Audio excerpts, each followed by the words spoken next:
اعوذ باللہ من الشیطان الرجیم بسم اللہ الرحمن الرحیم محمد الرسول اللہ صدق اللہ العظیم وصدق رسولہ النبی الامین الکریم۔ تمام حضرات درود شریف پڑھ لیجیے۔ اللہم صلی وسلم علی سیدنا محمد وعلی آلہ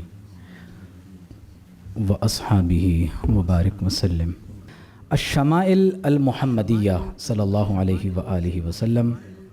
میں نے آپ احباب سے گزارش کی تھی کہ آپ لوگوں نے درود و سلام پڑھ کر آنا ہے تاکہ آج کی نشست میں ہم حضور اکرم صلی اللہ علیہ وآلہ وسلم کی بارگاہ میں درود و سلام کا ہدیہ بھی پیش کریں اور اس کے ساتھ ساتھ ہم آپ علیہ الصلوۃ والسلام کے شمائل سے متعلق کتاب کا آغاز بھی کریں۔ خواتین میں تقریباً بلا مبالغہ کوئی 1,00,000 کے قریب درود و سلام صبح والی کلاس میں پڑھا گیا ہے، تو یہ ایک بہت برکت کا باعث ہے اور مجھے امید ہے کہ آپ تمام احباب نے بھی درود و سلام پڑھا ہوگا اور آپ نے کوشش یہ کرنی ہے کہ انشاءاللہ جب ہم یہ پوری کتاب پڑھیں گے تو آپ نے درود و سلام کا یہ سلسلہ آپ نے جاری رکھنا ہے۔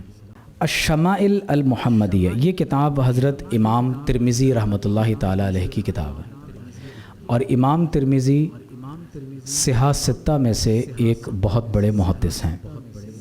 جس طرح امام بخاری نے بخاری شریف لکھی ہے، امام مسلم نے مسلم شریف لکھی ہے، امام ترمذی نے جامع ترمذی لکھی ہے، تو صحاح ستہ کے محدثین میں ایک بڑا نام امام محمد بن عیسیٰ بن سورہ الترمذی۔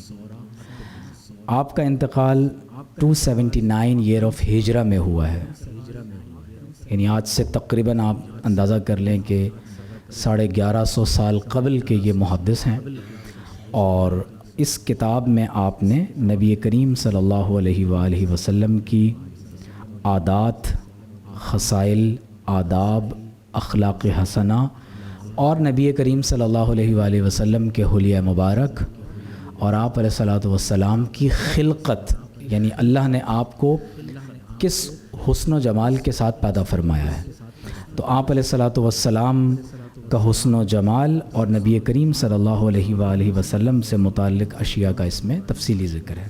اب آپ اندازہ کیجئے کہ اس میں اس پوری کتاب میں 56 چیپٹرز ہیں اور اس پوری کتاب میں جو احادیث طیبہ کی تعداد ہے وہ تقریباً آپ سمجھ لیجئے کہ 414 احادیث مبارکہ ہیں، جس سے یہ بات معلوم ہوتی ہے کہ امام ترمذی رحمۃ اللہ علیہ نے کس قدر ڈیٹیل میں جا کر آپ نے اس کتاب کو مرتب کیا۔ اس میں آپ صلی اللہ علیہ وسلم کا حلیہ مبارک، آپ علیہ الصلوۃ والسلام کی مہر نبوت، نبی کریم صلی اللہ علیہ وآلہ وسلم کے بال مبارک، آپ علیہ الصلوۃ والسلام کا خضاب لگانا، سرما لگانا، لباس پہننا، آپ صلی اللہ علیہ وسلم کا عمامہ مبارک، حضور صلی اللہ علیہ وسلم کی نالین شریفین، آپ صلی اللہ علیہ وسلم کا چلنا، حضور کا بیٹھنا، آپ علیہ الصلوۃ والسلام کا ٹیک لگا کر بیٹھنا، آپ صلی اللہ علیہ وآلہ وسلم کے کھانا کھانے کی صفات، حضور علیہ السلام کی روٹی کس طرح سے ہوتی تھی، حضور علیہ السلام کا سالن کس طرح سے ہوتا تھا، آپ علیہ الصلوۃ والسلام کے برتن کیسے ہوتے تھے، حضور علیہ الصلوۃ والسلام نے پانی کیسے نوش فرمایا ہے، آپ علیہ الصلوۃ والسلام خوشبو کون سی استعمال فرماتے تھے، آپ علیہ السلام کا کلام فرمانا، حضور کا سونا، جاگنا، روزہ رکھنا، قرات کرنا، آپ علیہ السلام کا مسکرانا، حضور علیہ السلام کا رونا، آپ صلی اللہ علیہ وسلم کے اسما، حضور کی حیا، آپ علیہ الصلوۃ والسلام کا وصال۔ اور جب ان تمام صفات کو پڑھ کر دل میں یہ تمنا پیدا ہو جائے کہ ہمیں بھی آپ علیہ الصلوۃ والسلام کا دیدار نصیب ہو جائے، تو آخری باب رؤیت النبی صلی اللہ علیہ وسلم فی المنام پر ہے، یعنی آپ صلی اللہ علیہ وآلہ وسلم کی زیارت خواب میں۔ تو ہم اس کتاب کا آغاز اس دعا کے ساتھ کر رہے ہیں کہ اللہ تعالی ہم سب کو نبی کریم صلی اللہ علیہ وآلہ وسلم کی محبت عطا فرمائے۔ اور ہمارے محدثین کا یہ طریقہ ہے کہ شمائل کے ذکر کے ساتھ کوشش کی جاتی ہے کہ نبی کریم صلی اللہ علیہ وآلہ وسلم کی محبت کو دلوں میں اجاگر کیا جائے۔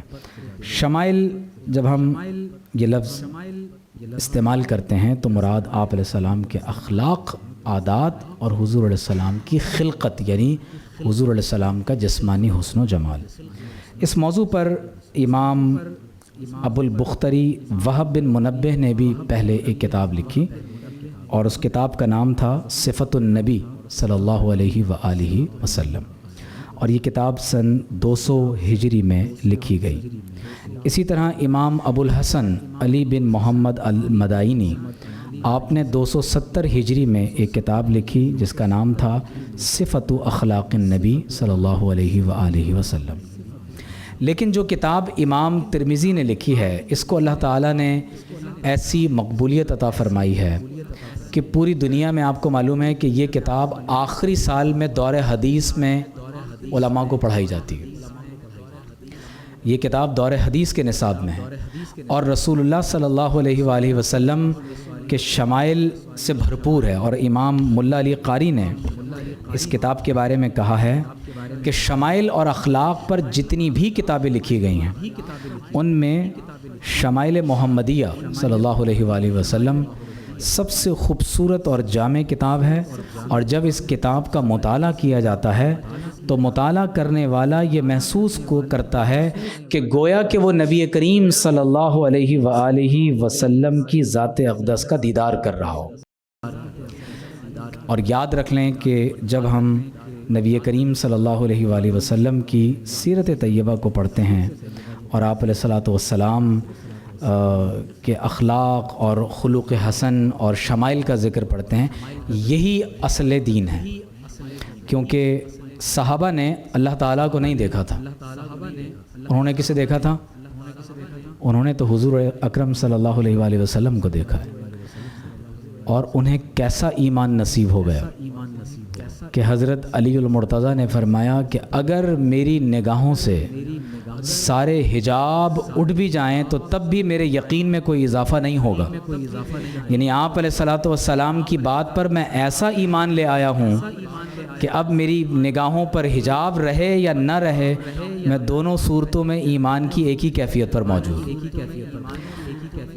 اس کتاب کی حدیث کی روایت کی اجازت مجھے استاذ دکتور علی جمعہ جو مصر کے مفتی اعظم ہیں اور شاذلی سلسلے کے بہت بڑے امام ہیں اور بہت بڑی ہستی ہیں، انہیں اس کی اجازت شیخ عبداللہ بن امام صدیق الغماری رحمۃ اللہ تعالی علیہ سے تھی، اور امام قطانی سے سلسلہ بسلسلہ یہ اجازت ہمیں امام ترمذی رحمۃ اللہ تعالی علیہ سے نصیب ہوئی۔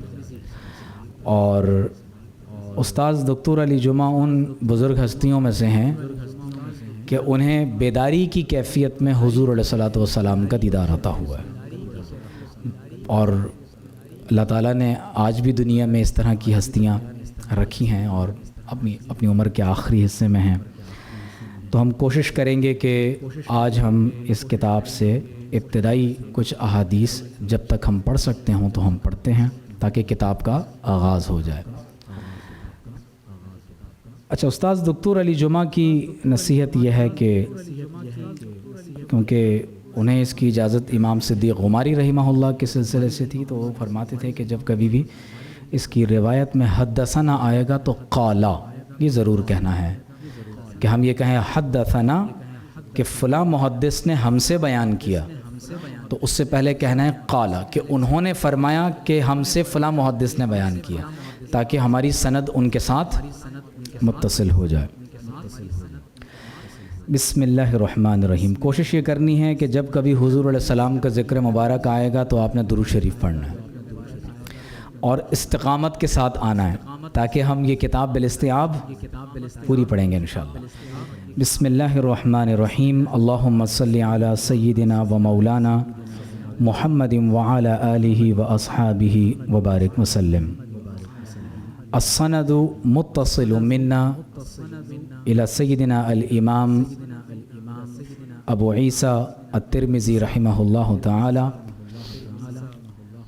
وبه قال حدثنا ابو رجاء القطيبة بن سعيد عن مالك بن أنس الربيعة بن أبي عبد الرحمن عن أنس بن مالك أنه سمعه يقول كان رسول الله صلى الله عليه وآله وسلم ليس بالطويل البائن ولا بالقصير ولا بالأبيض الأمحق ولا بالآدم ولا بالجعد القطط ولا بالسبت بعثه الله تعالى على رأس 40 سنة فأقام بمكة 10 سنين وبالمدينة 10 سنين وتوفاه الله على رأس 60 سنة وليس في رأسه ولحيته 20 شعرة بيضاء أو كما قال سيدنا أنس بن مالك رضی اللہ تعالی عنہ۔ اس حدیث کے راوی حضرت انس بن مالک رضی اللہ تعالی عنہ ہیں۔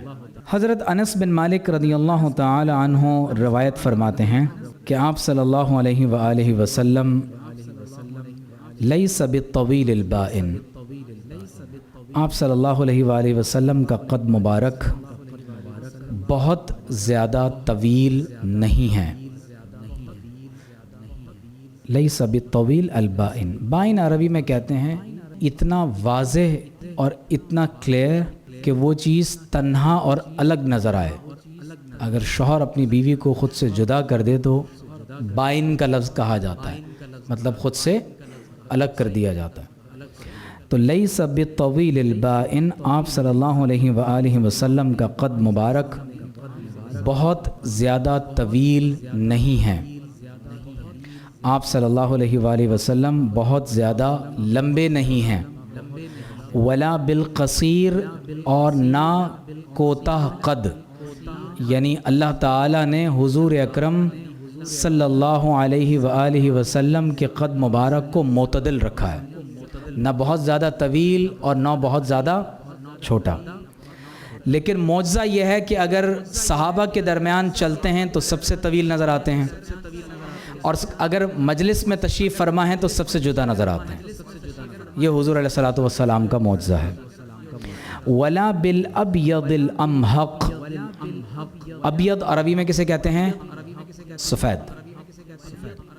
تو امحق الشدید البیاض الخالی عن الحمرۃ والنور کالجس، امحق کہتے ہیں الشدید البیاض، بہت زیادہ سفید، ایکسیڈنگلی وائٹ، اتنا سفید جیسے چونا جس میں سرخی اور سفیدی اور نور شامل نہ ہو۔ تو حضرت انس بن مالک فرما رہے ہیں کہ حضور علیہ الصلوۃ والسلام کا رنگ مبارک چونے کی طرح سفید نہیں ہے، کیونکہ یہ کریہ المنظر ہوتا ہے۔ تو فرمایا ولا بالابیض الامحق ولا بالآدم، اور نہ ہی آپ علیہ الصلوۃ والسلام کا رنگ مبارک گندمی اور سانولا ہے، یعنی اللہ تعالیٰ نے چہرے مبارک کی، جسم مبارک کی رنگت میں بھی اعتدال کو رکھا ہے۔ ولا بالجعد القطط ولا بالسبت، اور آپ علیہ الصلوۃ والسلام کے بال مبارک نہ بہت زیادہ گھنگریالے ہیں، جعد عربی میں کہتے ہیں بہت زیادہ بالوں کا گھنگریالہ ہونا، اور قطط عربی میں کہتے ہیں بالوں کا بہت زیادہ سخت ہونا۔ تو فرماتے ہیں کہ حضور علیہ الصلوۃ والسلام کے بال مبارک نہ بہت زیادہ گھنگریالے ہیں اور نہ بہت زیادہ سخت ہیں، ولا بالسبت، اور نہ ہی بالکل سیدھے ہیں۔ آپ دیکھ رہے ہیں بالوں میں بھی اعتدال ہے۔ بعثہ اللہ تعالی علی رأس 40 سنہ، اللہ تبارک و تعالی نے حضور علیہ السلام کو 40 برس کی عمر کے سرے پر مبعوث فرمایا، یعنی اللہ تبارک و تعالی نے 40 برس کی عمر میں حضور علیہ الصلوۃ والسلام کو نبوت کا اعلان فرمانے کا حکم دیا۔ فأقام بمکۃ 10 سنین وبالمدینۃ 10 سنین وتوفاہ اللہ علی رأس 60 سنہ، اور آپ علیہ الصلوۃ والسلام مکہ مکرمہ میں 10 برس رہے، مدینہ منورہ میں 10 برس رہے، اور اللہ تعالیٰ نے آپ علیہ السلام کو وفات دی جب آپ علیہ السلام کی عمر مبارک 60 برس کی تھی۔ اب ہمیں یہ بات معلوم ہے کہ حضور علیہ السلام کا وصال 63 برس کی عمر میں ہوا، اور آپ علیہ السلام مکہ مکرمہ میں 13 برس رہے، اور مدینہ طیبہ میں 10 برس کا عرصہ گزارا۔ تو عربوں میں ایک خاص عادت یہ ہے کہ جب 61، 62، 63 کسر کے ساتھ اس طرح نمبرز کو بیان کیا جائے تو وہ راؤنڈ فگر بھی کر دیتے ہیں کبھی کبھی، تو انہوں نے 63 کے بجائے 60 کہہ دیا، انہوں نے 13 کے بجائے 10 کہہ دیا۔ تو یہاں پر یاد رہے کہ آپ علیہ السلام نے مکہ مکرمہ میں اعلان نبوت کے بعد 13 برس اور مدینہ منورہ میں 10 برس کی زندگی بسر فرمائی ہے۔ فرماتے ہیں وَلَيْسَ فِي رَاسِهِ وَلِحْيَتِهِ 20 شَعْرَةً بَيْضَاء، اور آپ علیہ السلام کا جب وصال ہوا تو حضور علیہ السلام کے سر مبارک اور داڑھی مبارک میں 20 بال بھی سفید نہ تھے۔ اس کا مطلب یہ ہے کہ صحابہ کرام نے حضور علیہ السلام کو اتنی عقیدت اور محبت سے دیکھا ہے کہ آپ علیہ السلام کی داڑھی مبارک کے سفید بالوں کا بھی ان کو اندازہ ہے۔ اور آپ اگلی آنے والی روایات میں دیکھیں گے کہ بعض روایات میں سفید بالوں کی گنتی میں بھی اختلاف ہے، کیونکہ with the passage of time صحابہ کرام وہ بال گنتے رہتے تھے، تو ظاہر ایک صحابی کا تجربہ ایک وقت کا تھا اور دوسرے صحابی کا تجربہ ایک دوسرے وقت کا تھا۔ وبه قال حدثنا حمید بن مسعدہ البصری قال حدثنا عبد الوهاب الثقفی عن حمید عن انس قال كان رسول اللہ صلی اللہ علیہ وآلہ وسلم ربعة وليس بالطويل ولا بالقصير حسن الجسم وكان شعره ليس بجعد ولا سبت اسمر اللون اذا مشى يتكفى۔ ایک اور حدیث جو حضرت انس رضی اللہ تعالی عنہ سے مروی ہے، فرماتے ہیں کہ کان رسول اللہ صلی اللہ علیہ وآلہ وسلم ربعۃ، آپ علیہ السلام کا قد مبارک درمیانہ ہے۔ ربعہ کسے کہتے ہیں؟ متوسط القامہ، درمیانہ قد۔ وَلَيْسَ بِالطَّوِيلِ وَلَا بِالْقَصِيرِ، اور آپ علیہ السلام کا قد مبارک نہ بہت زیادہ لمبا ہے نہ بہت زیادہ چھوٹا ہے، درمیانہ قد۔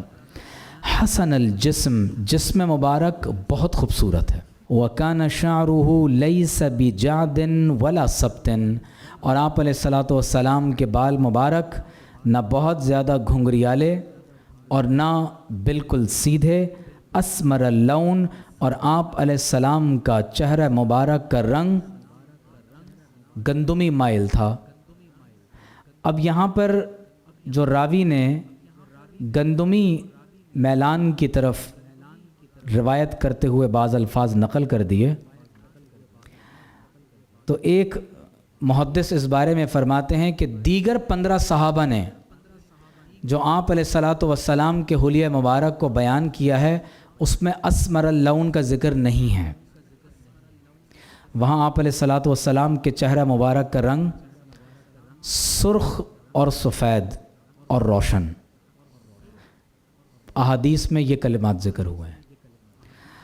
اور بعض محدثین نے فرمایا کہ یہاں دراصل گندمی رنگ کی طرف میلان کے کلمات کے ذکر کے ساتھ راوی یہ چاہتے ہیں کہ یہ بیان کریں کہ جس طرح ایکسیڈنگلی وائٹ ایک کلر ہوتا ہے، جیسے برس کے کسی کو داغ ہو جائیں، یا چونے کی طرح سفید رنگ ہوتا ہے، تو دراصل راوی اس رنگ کی نفی کرنا چاہتا ہے۔ تو اس لیے اس نے کہا کہ آپ علیہ السلام کا چہرہ مبارک کا رنگ وہ گندمی رنگ کی شمولیت لیے ہوئے ہے۔ ایک اور حدیث، اور ان 2 حدیثوں پر ہم اپنی بات کو مکمل کر رہے ہیں آج کی نشست کو۔ فرماتے ہیں اذا مشى یتکفا، جب آپ علیہ السلام چلتے ہیں تو فرماتے ہیں یتکفا۔ یتکفا عربی میں کیسے کہتے ہیں؟ تیز چلنا، جھک کر چلنا، قوت سے قدم اٹھانا، یہ آپ علیہ السلام کا چلنے کا انداز۔ وبه قال حدثنا محمد بن بشار يعني العبدي حدثنا وبه قال حدثنا محمد بن جعفر قال حدثنا شعبة عن أبي إسحاق قال سمعت البراء بن عازب يقول كان رسول الله صلى الله عليه وآله وسلم رجلا مربوعا بعيد ما بين المنكبين عظيم الجمة إلى شحمة أذنيه عليه حلة حمراء ما رأيت شيئا قط أحسن منه او کما قال البراء بن عازب رضی اللہ تعالیٰ عنہ۔ حضرت براء بن عازب فرماتے ہیں کہ کان رسول اللہ صلی اللہ علیہ وآلہ وسلم رجلا مربوعا، آپ علیہ الصلاۃ والسلام کا قد مبارک درمیانہ ہے، بعید ما بین المنکبین، اور حضور علیہ الصلاۃ والسلام کے دونوں مبارک کندھوں کے درمیان قدر فاصلہ ہے، عظیم الجمتی، اور آپ علیہ الصلاۃ والسلام کے بال مبارک بہت زیادہ لمبے ہیں۔ جمہ عربی میں زلفوں کو کہا جاتا ہے، اور الجمۃ ہی ما ضرب المنکبین من الشعر، اور عموماً جمہ ان زلفوں کو کہا جاتا ہے جو کندھوں تک پہنچ رہی ہوں۔ تو فرمایا عظیم الجمۃ الی شحمۃ اذنیہ، اور حضور علیہ الصلاۃ والسلام کے بال مبارک، زلف مبارک کانوں کی لو تک ہوا کرتے تھے۔ اب اس حدیث میں آپ علیہ السلام کے بال مبارک کی لینتھ، ان کا طول کان مبارک تک بیان ہوا ہے۔ بعض روایات میں نصف کانوں تک بھی بیان ہوا ہے۔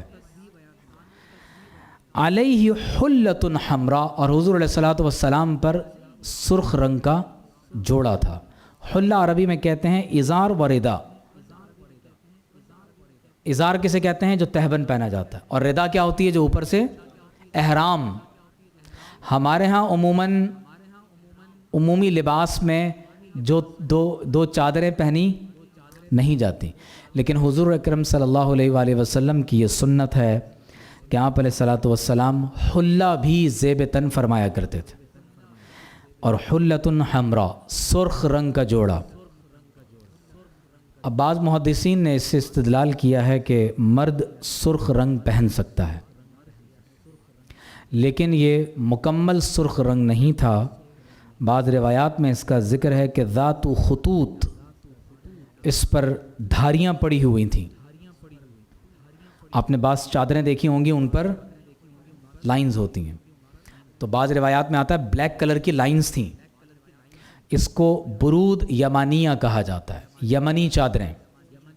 لیکن بہرحال اس حدیث میں راوی نے لائنز کا ذکر نہیں کیا ہے، راوی کہہ رہے ہیں کہ سرخ رنگ کا جوڑا پہنا ہوا تھا۔ ما رأیت شیئا قط احسن منہ، اور پھر فرماتے ہیں کہ میں نے حضور علیہ الصلاۃ والسلام سے زیادہ خوبصورت کسی کو نہیں دیکھا۔ وبه قال حدثنا محمود بن غیلان قال حدثنا وکیع قال حدثنا سفیان عن ابی اسحاق عن البراء بن عازب قال ما رأیت من ذی لمة فی حلة حمراء احسن من رسول اللہ صلی اللہ علیہ وآلہ وسلم لہ شعر یضرب منکبیہ بعید ما بین المنکبین لم یکن بالقصیر ولا بالطویل، او کما قال براء بن عازب رضی اللہ تعالی عنہ۔ فرماتے ہیں ما رأیت من ذی لمۃ، لمہ عربی میں زلفوں کو کہا جاتا ہے، لیکن یہ وہ زلفیں ہیں جو کانوں کی لو سے آگے بڑھ جائیں یا کانوں کی لو سے پیچھے رہیں تو انہیں لمہ ہی کہا جاتا ہے۔ ان زلفوں کو عربی میں لمہ کہتے ہیں۔ تو بال زیادہ بڑے ہوں یا چھوٹے ہوں ان کو لمہ کہا جاتا ہے۔ تو فرماتے ہیں میں نے سرخ جوڑے میں کوئی زلفوں والا حضور علیہ الصلاۃ والسلام سے زیادہ خوبصورت نہیں دیکھا۔ لہو شعر یضرب منکبیہ، اور حضور علیہ الصلاۃ والسلام کے بال مبارک حضور کے مبارک کندھوں کا بوسہ لے رہے تھے صلی اللہ علیہ وسلم، یعنی مبارک کندھوں تک آپ علیہ الصلاۃ والسلام کے بال تھے۔ تو بعض روایات میں ہے نصف کان تک، بعض روایات میں ہے کان کی لو تک، اور بعض روایات میں ہے کندھوں تک۔ تو اس کا مطلب یہ ہوا کہ کم از کم اگر حضور علیہ السلام نے زلفیں رکھی ہیں تو نصف کانوں تک، اور زیادہ سے زیادہ اگر زلفیں رکھی ہیں تو مبارک شانوں تک۔ فرمایا بعید ما بین المنکبین، اور حضور علیہ السلام کے دونوں کندھوں کے درمیان قدر فاصلہ ہے۔ لم یکم بالقصیر ولا بالطویل، اور آپ علیہ السلام کا مبارک قد نہ بہت چھوٹا ہے اور نہ بہت زیادہ طویل ہے۔ آج کی نشست کو ہم اس بات پر مکمل کر رہے ہیں کہ آپ نے کوشش کرنی ہے کہ حضور اکرم صلی اللہ علیہ وآلہ وسلم کے حلیہ مبارک سے متعلق ان احادیث کو یاد کر لیں، اور ان میں جو اگلی حدیث آ رہی ہے یہ حضرت علی المرتضیٰ رضی اللہ تعالی عنہ سے مروی ہے اور بہت طویل حدیث ہے۔ آپ نے کوشش کرنا ہے کہ اس حدیث کو یاد کر لیں، اپنے بچوں کو بھی یاد کروا دیں، اور جب ہم حضور اکرم صلی اللہ علیہ وآلہ وسلم کا حلیہ مبارک بار بار پڑھیں گے، اس کو وظیفہ بنا لیں گے، تو کوئی دن ایسا بھی آ جائے گا کہ حضور علیہ السلام اپنا دیدار بھی فرما دیں گے۔ اور استاذ دکتور علی جمعہ کا تجربہ میں آپ کے ساتھ شیئر کر چکا ہوں۔ وہ فرماتے ہیں کہ حضور علیہ السلام کی خواب میں زیارت، بہت سے وظائف ہمارے بزرگوں نے ذکر کیے ہیں، سورہ مزمل، سورہ کوثر، خاص درود و سلام کو بھی ذکر کیا گیا، لیکن وہ فرماتے ہیں کہ میں نے 40 سے زائد سیرت کی کتابوں کا ایک ہی زمانے میں مطالعہ کیا۔ اب ایکسٹینسو ریڈنگ کا مطلب ہے کہ صبح دوپہر شام ایک ہی موضوع کی تلاوت ہو رہی ہے۔ تو کبھی آپ علیہ السلام کا قول، کبھی حضور علیہ السلام کا عمل، کبھی آپ علیہ السلام کا جہاد، کبھی حضور کے غزوات، کبھی حضور علیہ السلام کا کھانا پینا، اٹھنا بیٹھنا۔ تو تسلسل کے ساتھ جب آپ سیرت کا مطالعہ کرتے ہیں تو آپ یہ محسوس کریں گے کہ گویا کہ آپ خود اس زمانے کے اندر موجود ہیں۔ اور وہ فرماتے ہیں کہ اس طرح حضور علیہ السلام کی سیرت کے مطالعے کے دوران مجھے متعدد بار حضور علیہ السلام کا دیدار نصیب ہوا۔ تو آپ علیہ السلام کی محبت کو حاصل کرنے کا یہ سب سے بڑا طریقہ ہے کہ آپ علیہ السلام کی سیرت طیبہ کا مطالعہ کیا جائے۔ اور ابھی آپ آگے دیکھیں گے کہ صحابہ نے کتنی ڈیپتھ میں جا کر آپ علیہ السلام کے عادات و خصال اور سنتوں کو جمع فرمایا ہے۔ اللہ تعالی ہم سب کو نبی کریم صلی اللہ علیہ وآلہ وسلم کی محبت عطا فرمائے۔